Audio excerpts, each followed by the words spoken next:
अरस्तु कहते हैं, अगर ज्ञानी की संख्या कम, मूर्खों की संख्या ज्यादा होगी तो मूर्ख लोग ज्ञानी पर शासन करने लगेंगे। मानो या ना मानो, लेकिन भारत है तो मूर्खों का, महामूर्खों का ही देश है।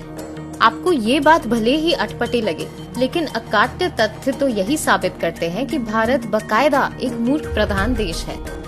भारत यदि मूर्खों का देश ना होता तो 130 करोड़ लोग वाले इस देश में कैसे एक आदमी लाखों का सूट बूट पहनकर कहता है कि मैं गरीब हूँ और जनता उसे गरीब मान भी लेती है।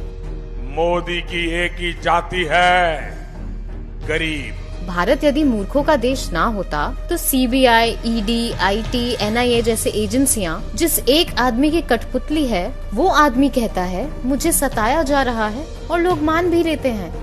भारत यदि मूर्खों का देश ना होता तो जिसके पास संसद में भरी बहुमत हो, जिसकी पार्टी 22 राज्यों में सत्ता में हो, वो कहे कि विपक्ष उसे संसद में काम नहीं करने दे रहा और लोग मान भी लेते हैं।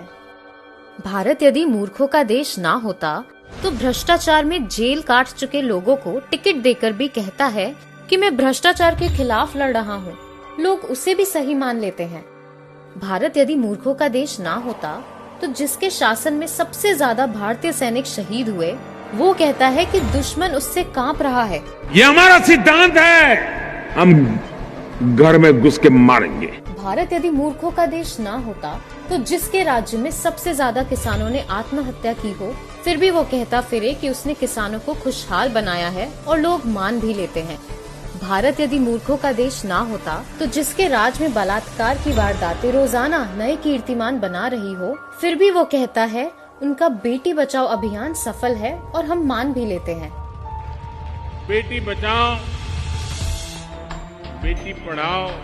काला बाजारी को खत्म करने का दावा करके नोटबंदी करने वाला छोटी बड़ी लाखों भारतीय कंपनियां बंद कराकर 2.5 करोड़ भारतीयों को बेरोजगार करके कहता है नोटबंदी सफल रही और लोग मान भी लेते हैं।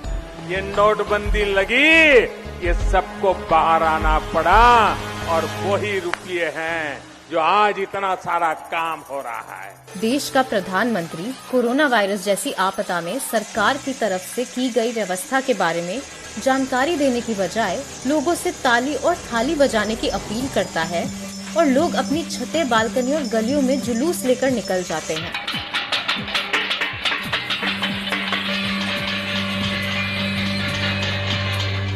मूर्खों को धर्म, जात, गोत्र, खाप, आस्था, राष्ट्रवाद, जाति आधारित नफरत जैसे तोहफे हमेशा से बेहद पसंद आते हैं। आप दिल्ली में चुनाव जीतिए, नहीं तो मर जाएंगे मोदी जी।